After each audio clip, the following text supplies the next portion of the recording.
by in the U.S. by government corporations that are profiting from it. Right? The U.S. Cyber Command announced last month that they're expanding from 900 people to about 5,000 people. Oh, so if we bang the drum of war, we can kind of stir up people and get support for a massive expansion. Because you think about it, we're really weird with war. We love to use the word war when there's no war. War on terror, war on crime, war on drugs. We love rhetorical wars. We hate using the word war when there's an actual war. We'll say anything else other than war.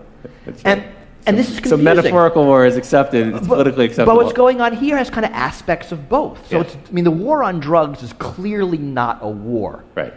These cyber attacks, well, there's some kind of stuff going on that involves militaries. And it involves nations in some respect, and they're spooks, so in a way it is kind of a war, but it's a shadow war. My fear is that we're in the early years of a cyber war arms race. That there's a lot, and not just China, the U.S. too, NATO, other countries, we're pouring a lot of money into cyber attack, cyber defense. It's a huge growth industry. That's true. And if you think about arms,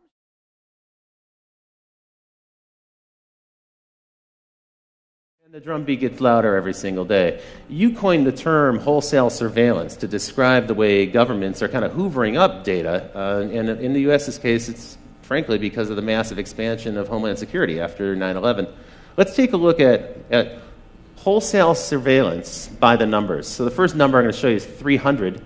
This is the number of times a citizen of the United Kingdom is videotaped on average every single day as they pass through the UK. There are about 5 million CCTV cameras in the UK. It's the most heavily surveyed country in the world. 1/3.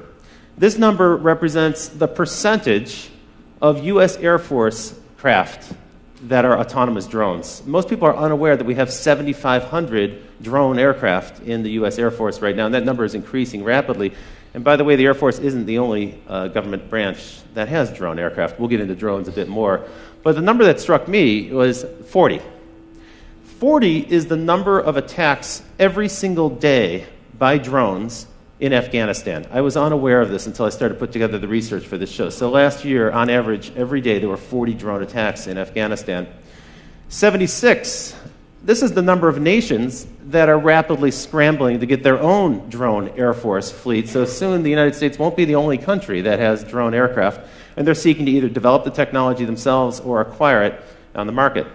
Now this big number, 878,000, that's a number of hours of audio that have been recorded in 2012 by the FBI in surveillance here in the United States. And this number, a staggering 29 million